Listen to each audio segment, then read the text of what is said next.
시편 119편은 이 히브리 알파벳 22자로 만들어졌습니다. 우리 기역, 니은, 티끝 있는 것처럼 이 히브리 알파벳 22자가 있는데 그걸로 아니 지금 올리지 말고 나중에 내가 올려주세요 하면 그때 올려주세요. 그래서 22연입니다. 한 연은 8절로 되어 있습니다. 이렇게 176절. 이거 우리 매일 성경으로는 11일이 걸렸습니다. 11일 동안 통과하느라고 고생 많았습니다. 내용이 거의 비슷하죠. 한 연마다 내용이 거의 비슷비슷했습니다. 핵심 주제는 여러분 잘 아시는 대로 여호와의 말씀입니다. 규례, 법도, 율례, 율법 증거, 그 다음에 공의, 이런 것들로 여러 가지 다 8가지 이미지로 이렇게 설명을 합니다만 핵심 주제는 여호와의 말씀. 좀 더 구체적으로 말씀드리면 시인이 깨달은 이 말씀에 대한 인식이라 그럴까? 고백 그리고 결단과 간절한 소원이 요 한 년마다 다 들어가 있습니다. 그래서 22개 연이 비슷한 내용을 반복적으로 담고 있기 때문에 어느 이 한 년을 뽑더라도 내용은 똑같다고 보시면 되겠습니다. 그런데 이걸 보면 기독교는 기독교의 전신이라고 할 수도 있고 뭐 구분하는 것 자체가 좀 모순입니다만 유대교, 기독교 하나죠. 하나인데 유대교는 반쪽이고 기독교는 온전한가라 이렇게 보시면 될 것 같습니다. 핵심은 말씀입니다. 말씀. 근데 말씀을 문자에다 담고 있습니다. 그래서 기독교를 소위 문자 종교라 그렇게 평하는 사람들도 있습니다. 문자대로 믿고 그래서 1.1억 더하거나 뺄 것이 없는 주님 오실 때까지 더하거나 빼서는 안 되는. 그런데 이 말씀은 과거 말씀, 미래 말씀이 아니고 영원한 현재 말씀. 천지는 없어져도 여호와의 말씀은 없어지지를 않습니다. 살아 있습니다. 말씀이 능력입니다. 말씀이 힘입니다. 그런 주제를 담고 있습니다. 그런데 저자에 대해서 많은 설들이 있습니다. 그런데 시의 내용이나 행식으로 봐 다윗의 작품에 틀림이 없다고 저는 개인적으로 믿고 있습니다. 직접 썼다기보다는 다윗이 22사람을 뽑아서 아니면 전국에다가 방을 붙여가지고 베일장처럼 해서 아마 모은 것이 아닐까 그런 생각이 듭니다만 알파벳 숫자 한자 알파벳 그 첫 자리를 따서 한 년을 만들도록 지시를 하고 그걸 편집한 것이 아닐까 그런 생각이 듭니다.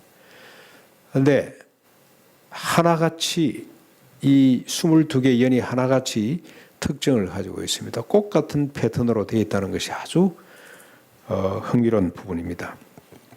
이제 오늘 본문을 중심으로 해서 시인이 인식한 말씀의 의미와 가치가 무엇인지 그리고 그 말씀에 대한 시인의 결단과 강구들을 살피면서 우리 도전도 받고 은혜 받았으면 좋겠습니다. 먼저 시인이 고백한다는 말은 시인이 깨닫고 알고 있는 인식하고 있는 말씀의 의미와 가치에 대해서 정리해 보겠습니다. 105절입니다. 105절 주의 말씀은 내 발의 등이요 내 길의 빛이니이다. 자기 발길이죠. 발길에 등이고 빛이란 뜻입니다. 무엇이 그렇습니까? 주님 말씀이. 근데 여러분 시는 이 재밌죠. 똑같은 사물을 뒤집어서 보고 이렇게도 보고 저렇게도 보고 이 신인데 이 화가들도 마찬가지더라고 보니까 화가들도 똑같은 사물을 얼마나 다양하게 보는지 어떤 분은 말이죠. 이 사과를 38가지 다르게 보는 법을 늘 연구한다 그러는데 어떤 사람 보니까 사과에다 하얀 스프레이를 칠해 놓고 그걸 또 들여다보고 있어요. 그러면서 뭔가 그게 어떤 기쁨과 그게 어떤 아름다움을 찾으려고 노력하는 걸 보고 야, 예술가들은 우리하고 생각이 다르는구나. 근데 여러분 오늘 예술가적 기질을 발휘해서 이 말씀을 조금만 한번 뒤집어 보십시오. 주의 말씀이 내 발의 등이요 내 길의 빛이니이다. 이 말은 내 발은 어떻다는 겁니까? 내 발은 빛도 아니고 등도 아닙니다. 그 말이죠. 조금만 더 깊이 들어가 보면 좀 심각한 이야기예요. 내 발은 내 길은 빛도 아니고 등도 아니기 때문에 어둠입니다. 그런 뜻입니다. 어둠. 내 발길은 어둠입니다. 어둡다는 뜻은 뭘까요? 어둡다. 우선은 무지하다는 뜻이죠. 우리가 이제 시편 쭉 보면 알 수 있고 조금 있다 보면 알 수 있습니다만 주님 말씀이 내 지혜가 됩니다. 나를 명철하게 합니다. 나의 지식이 됩니다. 이런 고백들을 보면 나는 무지합니다. 그런 뜻입니다. 무엇을 해야 할지 어디로 가야 될지 내 발길은 알지 못합니다. 그런 뜻입니다. 네, 말씀에 좀 집중을 합시다. 그 다음에 공허와 혼돈이죠. 공허하고 혼돈. 무지하다 정도가 아니고 텅 비었다 그런 뜻으로도 이해할 수가 있습니다. 여러분 태초에 하나님이 천지를 창조하시기 전 상태. 그런데 태초에 하나님께서 무엇으로 천지를 창조하십니까? 말씀으로 창조를 하셨죠. 말씀이 있기 전 상태. 그래서 말씀에 매달리잖아요. 주의 말씀이야말로 내 발에 빛이고 등이고 내 길에 빛입니다. 이 말은 내 발은 무지합니다. 말씀이 없으면 나는 공허입니다. 공허, 혼돈입니다. 그냥 빈 깡통이나 마찬가지입니다. 그런 뜻입니다. 그런데 이 말의 의미는 또 하나 있습니다. 어디로 가야 할지 무엇을 해야 될지 모르면서도 흑암과 혼돈 가운데 빠져 있으면서도 유독 이 발길은 빠른 데가 한 군데 있어요. 빠른 데. 아주 빠르게 행동합니다. 어디입니까? 어디로 가야 될지 뭘 해야 될지 알지 못하면서도 이 발이 엄청 빨라요. 어디에 빠르던가요? 로마서로 건너면 인간의 발이 어디에 빠르다고 고백을 합니까? 피 흘리는 데 빠릅니다. 피 흘리는 데. 이게 악하다는 뜻입니다. 내 발은, 내 길은 악합니다. 내 속에는 선한 것이 아무것도 없습니다. 그런 뜻입니다. 단지 악을 향하는 데 피 흘리는 데 빠를 뿐입니다. 그래서 시인은 말씀에 매달릴 수밖에 없습니다.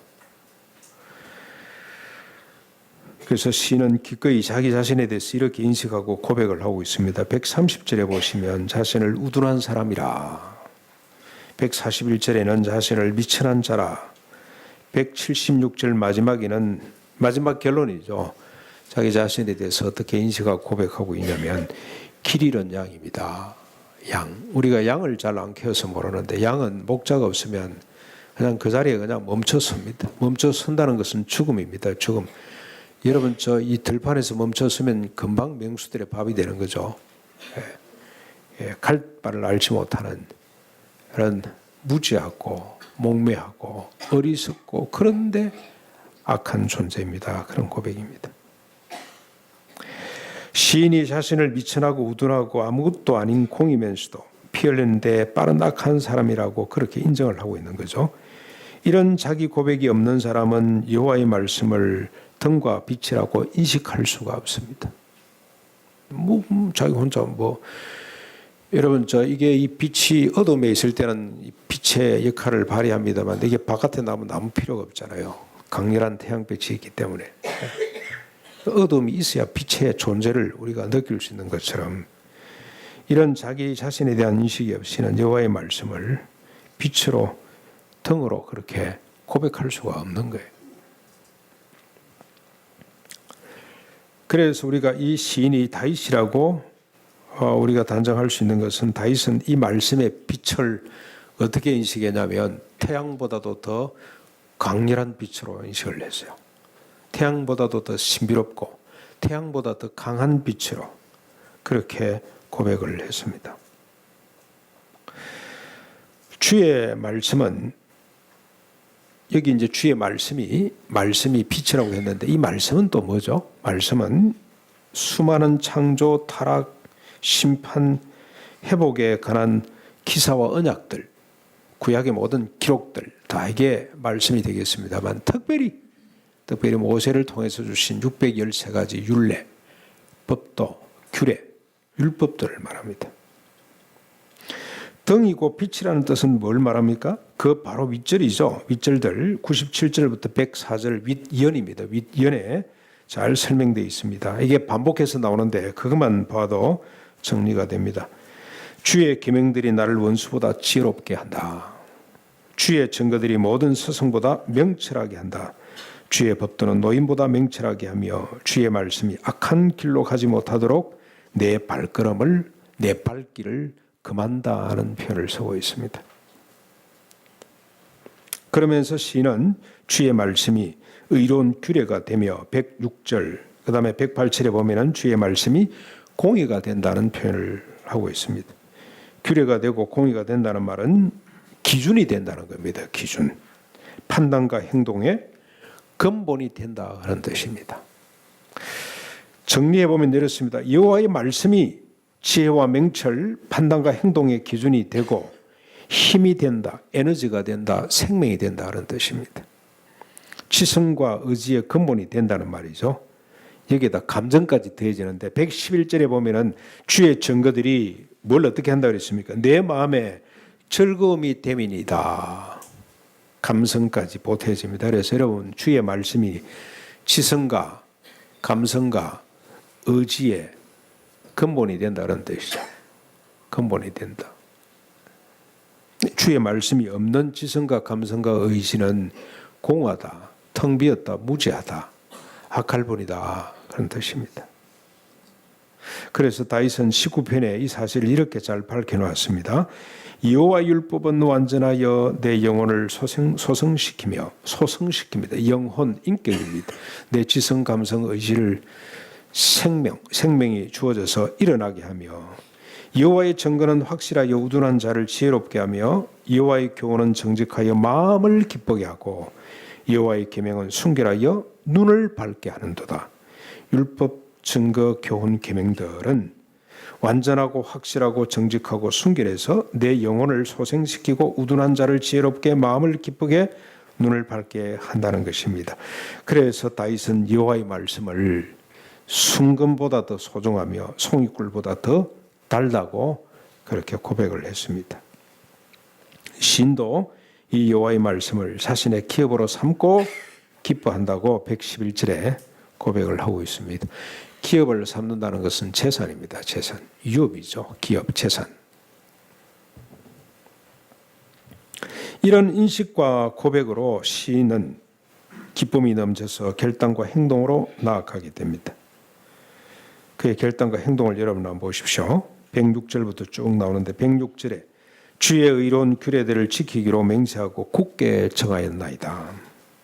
109절 나는 주의 법을 잊지 아니하나이다. 110절 나는 주의 법도들에서 떠나지 아니하였나이다. 111절 주의 증거들로 내가 영원히 나의 기업을 삼았습니다. 112절 내가 주의 율례들을 영원히 행하려고 내 마음을 기울였습니다. 꽉 거기다 갖다 붙였다 그런 뜻입니다. 그래서 시인은 어떻게 고백을 합니까? 새벽부터 하루 7번씩 주님의 말씀을 조용히 읊조린다는 표현을 계속 쓰고 있죠. 조용히 읊조립니다. 묵상한다 이 말이죠. 계속 되뇌인다. 새벽부터 일어나 아침 7번, 하루 7번 계속 주님 말씀을 되뇌이는 겁니다. 왜 그렇습니까? 기쁨이 되고 내 인식이 되고 내 지성과 감성의 근본이 되고 내 의지의 근본이 되기 때문에 이 말씀을 떠나서는 살 수가 없습니다. 시인의 결단과 행동은 말씀에 대한 인식과 그로 인한 기쁨으로부터 왔습니다. 무슨 자기가 의지적으로 결단을 해서 된 것이 아니고 너무 좋아서. 그러므로 결단과 행동은 은혜입니다. 은혜. 이게 윤리와 도덕과 다른 점이죠. 지혜가 되고 명철이 되는데 어찌 결단하지 않을 수가 있겠습니까? 기쁨이 되는데 어찌 행동하지 않을 수가 있겠습니까? 꿀이 달기에 먹고 순금이 갑지기에 움켜쥐듯이 율법이 꿀보다 더 달고 순금보다 더 귀하니 결단하지 않고 행동하지 않을 수가 있겠습니까? 그쪽으로 마음을 기울 수밖에 없어요. 옛날 김용기 장로님이 뭐래요? 양복 이거 누가 입어서 그래서 입은 사람이 있냐? 양복을 입잖아요. 왜 입습니까? 좋아서 입는 거예요. 좋아서. 멋있기 때문에 입는 것처럼 율법이 너무 좋아서 내 부모를 공경하라고 하는 말이 너무너무 좋아서 용서하되 7번 70번씩 용서해라 그 말씀이 너무 좋기에 그래서 그 말씀을 붙들 수밖에 없는 거죠. 여러분 용서의 법이 없었더라면 우리가 어떻게 살았을 것 같아요? 억울해서 어떻게 살았을 것 같습니까? 세상에 용서의 법을 주신 하나님이 얼마나 귀한지. 그런데 세상에도 용서가 있어요. 한 3세판 용서해 주면 돼요. 그런데 우리 주님 말씀을 열어보면 그런 용서하고는 차원이 다른 용서가 있습니다. 어떤 용서입니까? 7번씩 70번 무한대로 용서하는 법이 있어요. 사랑하는 법이 있습니다. 세상에도. 그런데 우리 주님 말씀에는 어떤 법이 있습니까? 그래서 생명이라고 고백하지 않을 수가 없어요. 사랑하되 누구까지 사랑해야 됩니까? 원수까지 사랑해야 됩니다. 형제 사랑이 있습니다. 세상에도 얼마든지 있어요. 그런데 우리 성경의 형제 사랑은 어떻습니까? 주님이 나를 위하여 자신을 주심같이 나도 형제를 위하여 자신을 줘야 돼요. 이게 비밀입니다. 비밀. 그런데 이 말씀이 여러분 부담이 되는 것 같지만 그게 우리 의식이 됩니다. 의식이.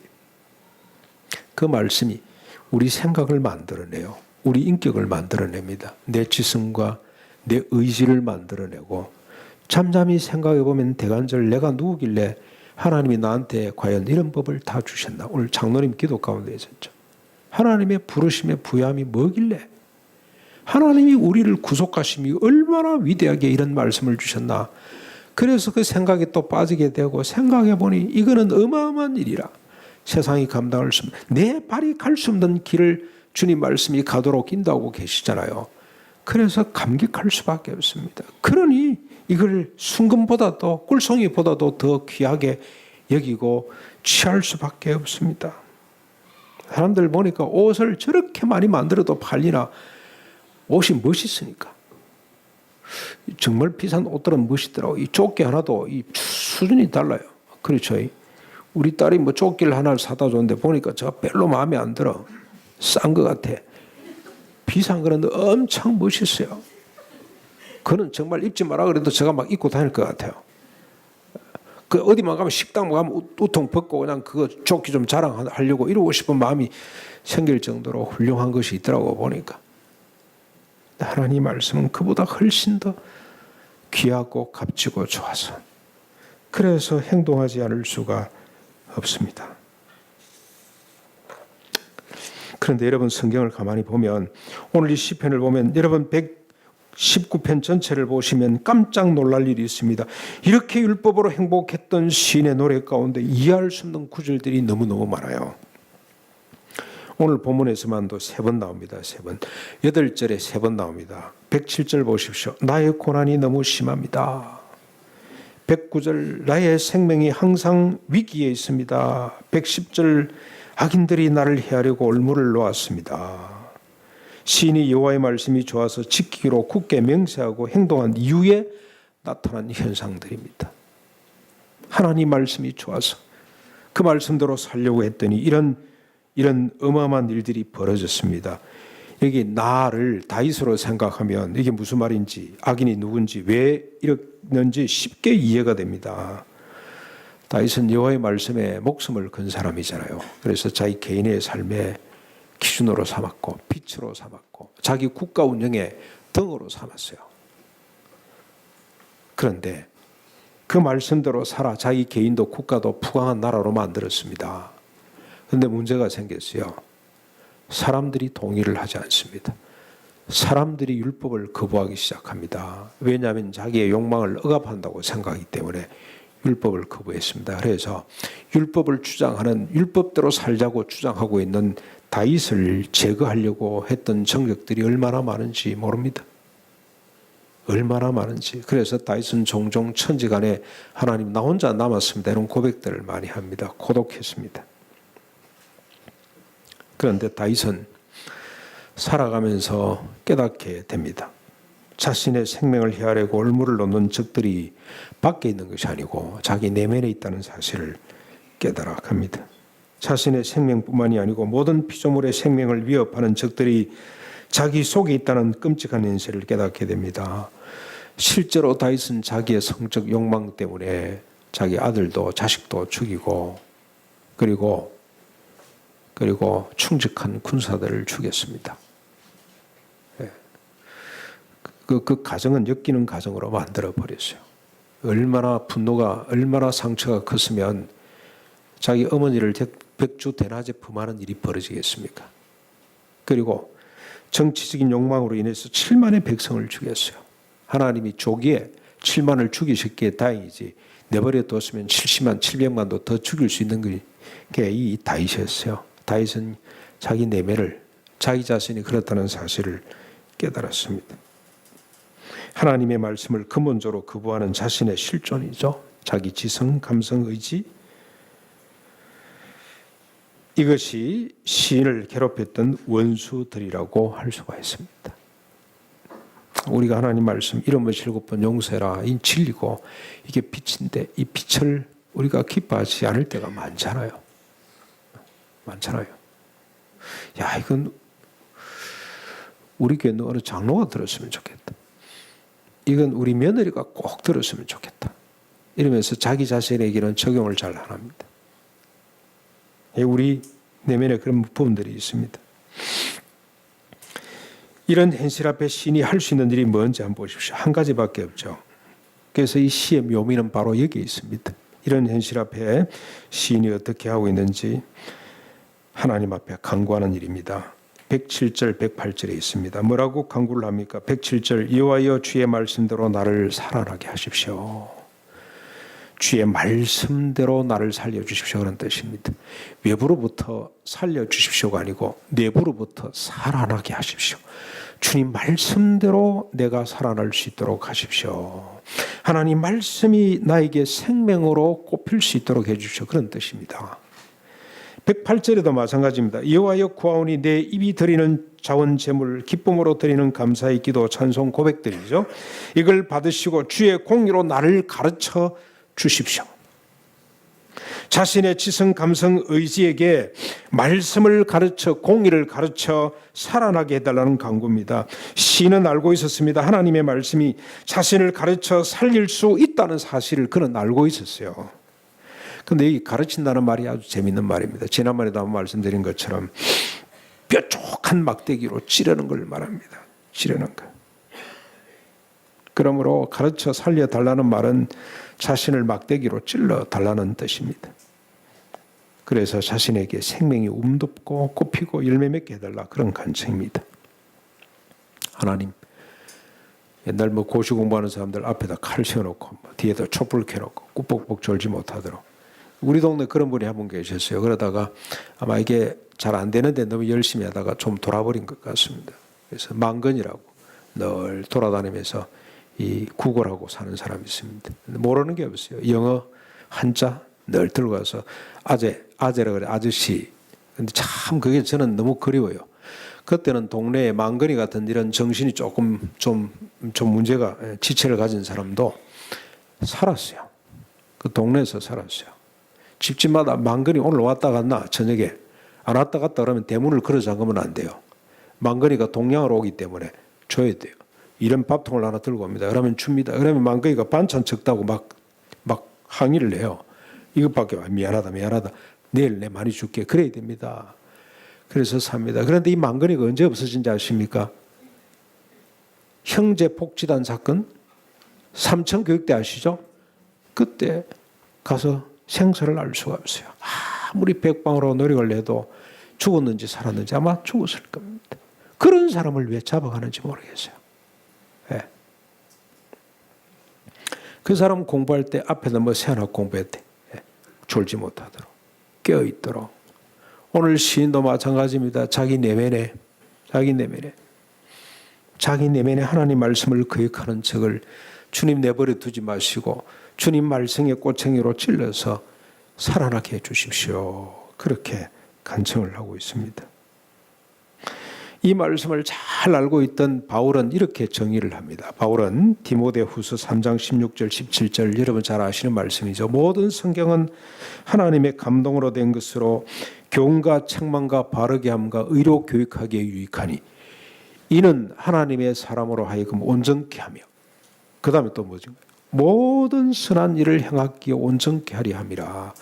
하나님 말씀이 교훈하고 책망하고 의로 교육하고 해서 어떻게 합니까? 온전한 사람으로 만들어져요. 어느 정도로 온전합니까? 하나님의 모든 선한 일을 행하기에 온전한 사람이 되도록 하나님의 말씀이 그렇게 우리를 빚어주신다는 뜻입니다. 히브리서에도 이렇게 기록이 되어 있습니다. 이것도 저는 히브리서가 지금 누구의 저작이냐를 가지고 작품이냐를 가지고 많이 합니다만 이것도 역시 바울의 작품이 아닌가 하는 생각이 듭니다. 조금 다른 부분이 있기는 합니다만 하여튼 히브리서 4장 12절에도 하나님의 말씀은 살아있고 활력이 있어 좌우의 날선 어떤 금보다 예리하여 혼과 영과 및 관절과 골수를 찔러 쪼개기까지 하며 또 마음의 생각과 뜻을 판단하느니라고 말씀을 하고 있습니다.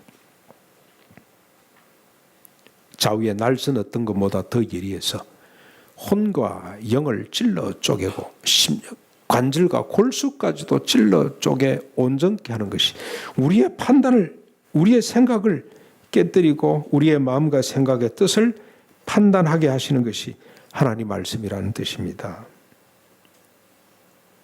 결국 시인이 요청하는 바는 뭡니까? 여호와의 말씀으로 자신을 다듬어 달라는 거죠.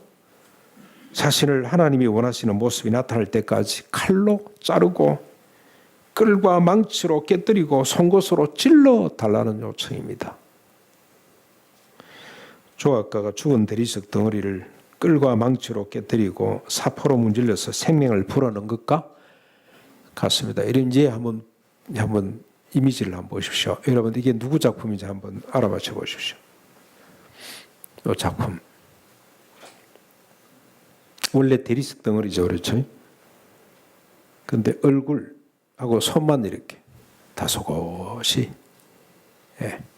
이게 로댕 생각하는 사람의 작가 로댕의 회복, 까미우 로댕의 애인이 늘 모델이 됐죠.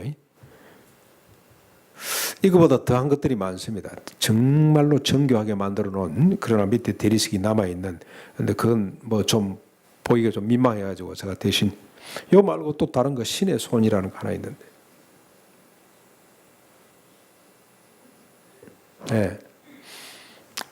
이게 지금 대리석이죠. 원래 대리석인데 어떻게 됐습니까? 대리석이 깎이고 다듬어졌죠.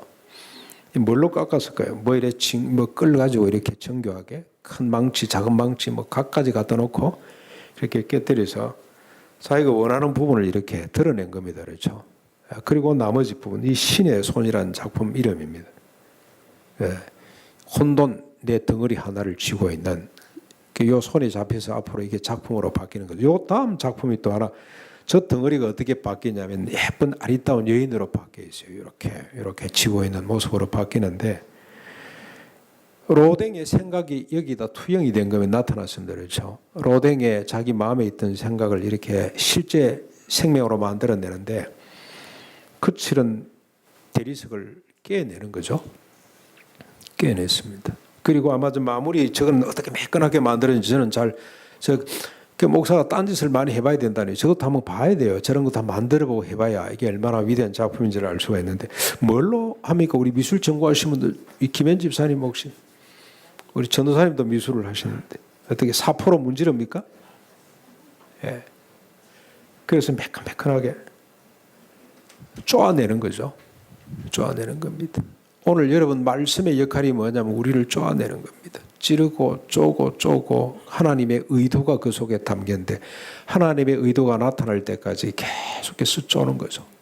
쪼고 찌르고 다듬어서 생명을 만들어 주십시오. 생명. 이거는 죽어있는 생명입니다만은 하나님께서 우리를 빚어서 만드는 생명은 살아있습니다. 하나님께서 말씀으로 우리를 다듬으려고 하실 때 어느 정도 수준으로 우리를 다듬으시죠? 말씀 속에 하나님의 의도가 뭡니까? 우리가 어느 정도까지 됩니까? 로댕이 생각하는 사람 정도가 아니고 우리는 예수 그리스도의 장성한 분량이 이르도록 하나님께서 말씀으로 우리를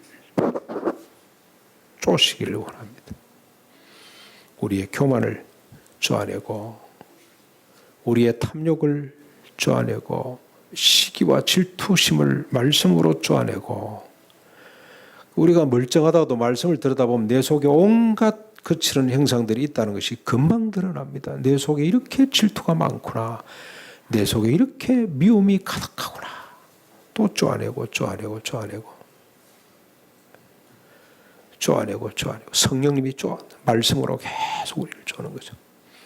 우리의 소원은 그 말씀 앞에 우리를 송두리째 내놓고 주님 뜻대로 쪼으십시오. 빚으십시오.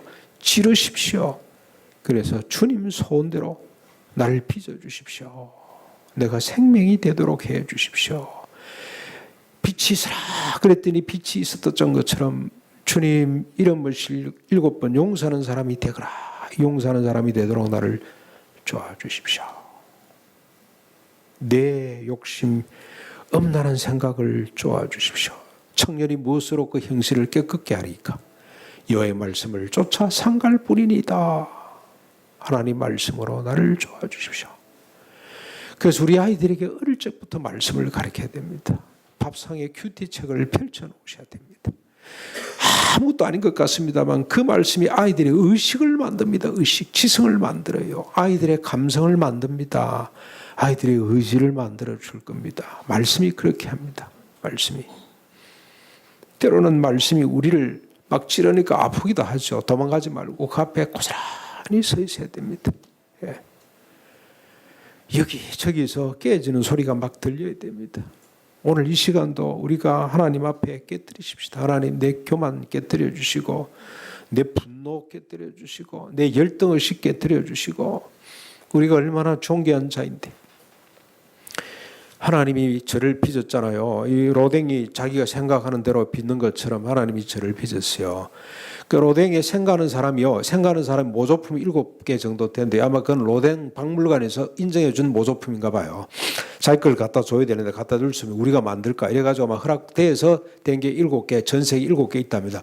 근데 우리 시골에 가면 있다니까요. 한국에도 그 어른 미술학원 앞에 보니까 그 로댕을 갖다 이래 하나 갖다 놨더라고 보니까. 예, 그런 거는 계산에 안 들어가는 거죠. 그런데 로댕에 생가하는 사람이 이게 하나밖에 없는 작품이잖아요. 신의 손이 존귀한 이유는 유일성이죠. 유일성. 그걸 보면 저는 유일한 작품입니다. 우리 하나님의. 키가 이거밖에 안 되는 거예요. 이게 귀한 거예요. 머리카락이 이거밖에 없는 이게 소중한 겁니다. 저 같은 게 꽃 같은 게 있어 보십시오. 저희 같이 존재 가치는 없어지잖아요. 하나님이 얼마나 저를 사랑하셨으면 작품 번호 오세택. 이게 존귀한 겁니다. 이 외부가 아니고 우리 마음을 하나님이 좋아서 그리스도의 장사한 분량이 이르도록 하나님 말씀으로 쪼임을 받는 한 해가 될 수 있기를 주님의 이름으로 축원합니다. 우리 말씀을 생각하면서 찬송함 나있습니다. 주님 말씀하시면 내가